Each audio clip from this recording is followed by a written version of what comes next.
आप सभी समूह की दीदी को मेरा नमस्ते। आज की वीडियो में हम आपको बताएंगे, यदि आप एक स्वयं सहायता समूह से जुड़ी हैं तो आपको जानना आवश्यक है कि जैसे आप समूह के कार्यों के लिए कभी बैंक जाती हैं, कभी ब्लॉक जाती हैं, कभी किसी कागज का फोटोकॉपी करवाना होता है, बहुत सारे ऐसे कार्य होते हैं। समूह में मोहर बनवानी है, समूह में आपको आईपैड खरीदना है मोहर लगाने के लिए, या समूह में और कई कार्य होते हैं जिनमें पैसा खर्च करना पड़ता है। अब समूह में 10 से 12 दीदी जुड़ी हैं तो ये पैसा कौन खर्च करेगा? तो कोई दीदी अपनी जेब से पैसा खर्च करने को राजी जल्दी नहीं होती हैं। वो बोलती हैं कि हम 10 रुपए की बचत कर रहे हैं, अब हम अपने पास से किराया भाड़ा खर्चा ये सब क्यों दें? तो ये खर्चा अब कौन दीदी करेगी? क्या अध्यक्ष सचिव कोषाध्यक्ष करेंगी, क्योंकि वही तो पदाधिकारी बनती हैं और वही तो बैंक जाती हैं? नहीं है। सही जानकारी क्या है ये हम आपको बताएंगे। तो ये हमारी एक व्यूअर ने हमसे पूछा था कमेंट में, आकृति इंडिया 2019 करके इनकी आईडी से ये कमेंट आया था। पूछा था, दीदी यदि हम ब्याज सहित पैसे को बैंक में जमा कर देते हैं तो जो आने जाने का खर्च है वो कैसे निकलेगा? तो इनका मतलब पूछने का ये था, जैसे समूह आपने बना लिया, अब समूह में सरकारी पैसा आता है, जैसे कि एसआरएफ का 1500 या 2500, आरएफ का 15,000, सीआईएफ का 1,10,000। तो जब ये पैसा हम लोग ब्याज सहित इसको जमा कर देंगे, वापस कर देंगे सीआईएफ बीओ में, तो जब पैसा जमा कर देंगे तब फिर हम लोग अपने आने जाने का खर्चा कैसे निकालेंगे? तो दीदी चलिए इस पर हम आपको समझाकर पूरी जानकारी बता देते हैं। वीडियो पूरा एंड तक अच्छे से देख लीजिएगा। इसके पहले भी मैंने एक वीडियो बनाई थी कि समूह में यात्रा खर्च कौन देता है, तो वो वीडियो अगर आपने नहीं देखी है उस वीडियो को भी जरूर देख लीजिएगा। ऊपर आई बटन में, लास्ट में एंड स्क्रीन पर और नीचे डिस्क्रिप्शन में आपको लिंक मिल जाएगा। चलिए आज की वीडियो में आपको समझा देते हैं।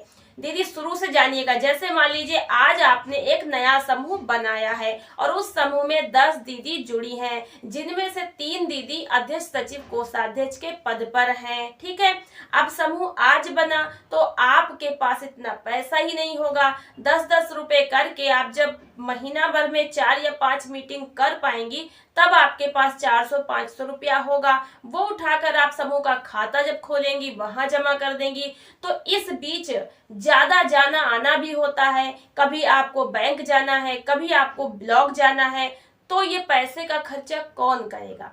तो देखिए दीदी, समूह में 3 जो पदाधिकारी बनती हैं वो कोई पढ़ी लिखी सक्षम महिलाओं को आप बनाइए। ठीक है, तो जब आप किन्हीं भी कार्यों से बैंक या फिर ब्लॉक जाते हैं तो सभी समूह के सदस्य मिलकर थोड़े थोड़े पैसे डाल करके यात्रा खर्च निकालते हैं। लेकिन ये पैसा दीदी लोग का खर्च नहीं होगा, ये पैसा आपको मिलेगा। फिर कैसे मिलेगा देखिए, तो थोड़ा थोड़ा पैसा करके आप लोगों ने उसको डाल करके किराया भाड़ा दे दिया, या फिर पदाधिकारी अगर सक्षम है तो वह अपने पास से पैसा खर्च करके बैंक वगैरह का जाना आना कर सकती हैं। जो भी समूह के लिए खर्चा हो रहा है, उनके खुद के पर्सनल व्यक्तिगत खर्चे के लिए नहीं कि वो बाजार जाएंगी, कि वो कुछ सामान लेने जाएंगी, ऐसा नहीं। अगर समूह के लिए कोई जरूरत आवश्यकता है, कोई उसके डॉक्यूमेंट जमा करने हैं, खाता खुलवाने जाना है, फॉर्म जमा करने जाना है, तो जो खर्चा होता है वो आपस में दीदी शुरुआत में पैसा जोड़ के कर सकती हैं या पदाधिकारी अपने स्तर से खर्च कर सकती है।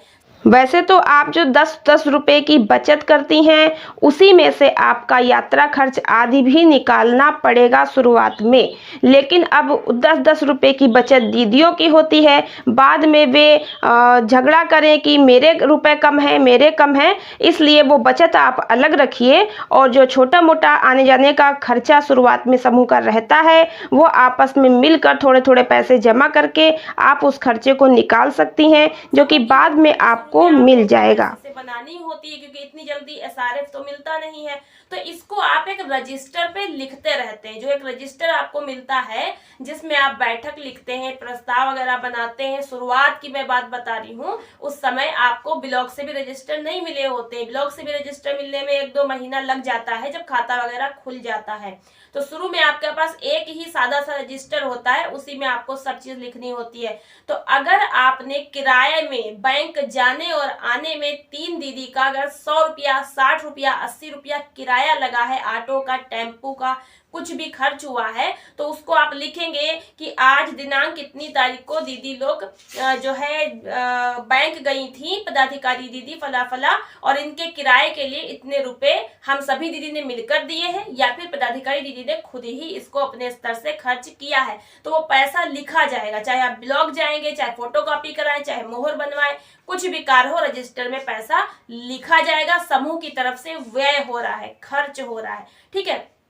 तो उसके बाद जब आपके समूह में SRF का पैसा आ जाएगा जो कि 1500 या 2500 रुपए आता है, तो उस 2500 या 1500 से आपको समूह का मतलब सामान खरीदना होता है, दरी, बक्सा, ताला, कैलकुलेटर, और जो आपने मोहर बनवाई थी, अब उस मोहर का पैसा इसमें से निकालकर उस दीदी को दे देंगे जिस दीदी ने मोहर के पैसे खर्च किए हैं, ठीक है। सबने किए हैं तो सब लोग मिलकर उसको लेंगे। बाकी तो मोहर इतनी महंगी होती नहीं है, 1-2 दीदी मिलकर बनवा सकती है। 50 की बने तो 25-25 रुपए 2 लोग लगा सकते हैं, वरना तो 50 रुपए की एक दीदी खुद ही बनवा सकती हैं। तो वो उनके पैसे उनको दिए जाएंगे और लिखे जाएंगे कि फला फला दीदी को जिन्होंने मोहर बनवाई थी, इतने पैसे अपने स्तर से खर्च किए थे, उनके पैसे उन्हें दिए जाते हैं। तो आपको हर चीज एक लिखा पढ़ी में रखनी होती है।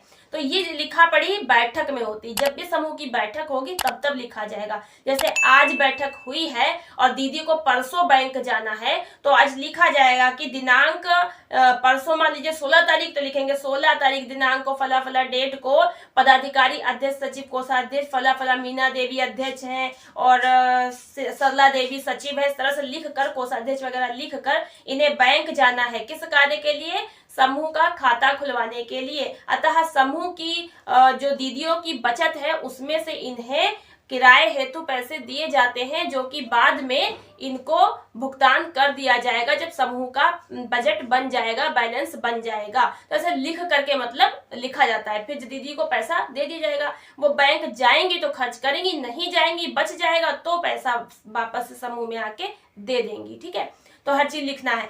अब धीरे धीरे आपके पास RF का पैसा आ गया 15,000। तो RF का जब 15,000 आता है तो वो इसीलिए सरकार आपको देती है कि आपके पास थोड़ा अमाउंट बन जाए, थोड़े आपके समूह के खाते का बैलेंस बन जाए, क्योंकि बिना पैसे का कोई कार्य आगे नहीं बढ़ सकता। तो ऐसे में जब 15,000 रुपए दीदी लोग उधार लेती हैं तो 1% मासिक ब्याज देती हैं। वो ब्याज जो है समूह में बढ़ जाता है पैसा, और फिर उसी 15,000 में जो किस्तें वापस आती जाती हैं वो आप अपने समूह के खाते पर बैंक में जमा करती रहती हैं, फिर उस पर बैंक की तरफ से ब्याज मिलता है। तो इस तरह से उस पैसे पे 2 तरीके से ब्याज मिलता रहता है, एक दीदी लोग की तरफ से जो उधार लेती हैं और एक बैंक की तरफ से यदि आप उसको बैंक में जमा करती हैं। जैसे कि 15,000 रुपए में से मान लीजिए कि 10,000 दो दीदी ने 5-5 करके ले लिया, बचा हुआ 5,000 आपके समूह के खाते पर बैंक में जमा है, तो उस पर बैंक से ब्याज तो मिल ही रहा है ना। और दीदी लोगों ने 1-1 करके हर महीने किस्त वापसी कर रही हैं 1% ब्याज के साथ में, वो सारा पैसा आप समूह के खाते पर जमा कर रही हैं, तो वो जाकर इकट्ठा हो रहा है, तो उस पर भी बैंक में ब्याज मिल रहा है। तो इस प्रकार से जो ब्याज इकट्ठा होता रहता है, अब इस ब्याज में से आपको अपने आने जाने का खर्च, अपने ब्लॉक जाने का खर्च, डॉक्यूमेंट की फोटो कॉपी कराने का खर्च, या जिन दीदी ने पहले आने जाने का खर्चा किराया आदि में किया है उनको देने का खर्च, ये सब अब उसमें से आपको निकालना होता है। इसीलिए कहा जाता है कि RF का पैसा आपका कॉर्पस है, अमाउंट है। अगर वो पैसा आप लोग खा जाओगे, वापस नहीं करोगे, सोचोगे कि सरकार ने फ्री दिया है, तो फिर आपके समूह में जो ब्याज है वो बन नहीं पाएगा, तो आपका समूह खर्च उठा नहीं पाएगा। जब खर्च उठा नहीं पाएगा तो समूह आगे चल नहीं पाएगा और इससे समूह आपका निष्क्रिय हो जाएगा, क्योंकि किसी भी कार्य को सुचारू रूप से चलाने के लिए पैसे की आवश्यकता जरूर होती है। अगर 15,000 को धीरे धीरे आप खर्च कर डालोगे तो फिर आपका समूह खाली हो जाएगा, फिर उसमें पैसा नहीं बचेगा, क्योंकि जो SRF होता है वो तो पहले ही खर्च होता है, खर्च करने के लिए होता है, क्योंकि उससे दरी बक्सा आदि खरीदा जाता है, वो सामान के लिए होता है। और जो RF होता है वो इसलिए होता है, चक्रीय निधि होती है, चलाते रहो, ब्याज पाते रहो और ब्याज से अपने समूह का खर्चा निकालते रहो। कोई भी संस्था होती है तो वो इसी तरह से चलती है। ग्राम संगठन भी इसी प्रकार से चलता है। ग्राम संगठन भी अपने बीके आदि को ब्याज से ही पैसा देता है। अब ये ध्यान दीजिए, समूह में अगर कोई दीदी बीके बन जाती है तो बीके भी आगे चल के आप 6-7 महीनों में बनाएंगी ही अपने समूह का, उसको भी तो मानदेय देना होगा। कहाँ से देंगी?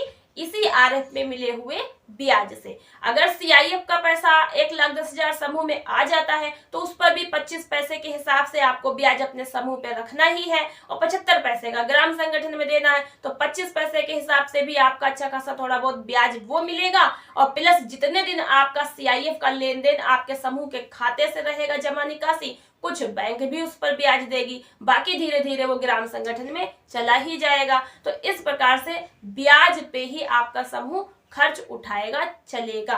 तो आशा करते हैं कि आपको ये चीज समझ में आ गई होगी। तो पैसा निकालकर जिस दीदी को आवश्यकता दीजिए, ब्याज सहित फिर अपने समूह में जमा कर लीजिए। आरएफ का 15,000 इसी पे मिलते मिलते ब्याज से आपका पैसा कॉर्पस बनता रहेगा, और आप जो है आगे समूह को अच्छे से चला पाएंगे।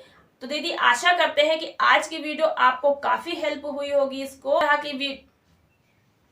तो दीदी आज की वीडियो बनाने का मेरा उद्देश्य था कि इन दीदी की तरह आप सबके मन में अगर ये प्रश्न है तो आप सबके इस प्रश्न का उत्तर आपको मिल जाए, और आशा करते हैं कि आप सभी समूह की दीदी को अच्छे से समझ में आ गया होगा। तो वीडियो कैसी लगी कमेंट बॉक्स में लिखकर जरूर बताइएगा।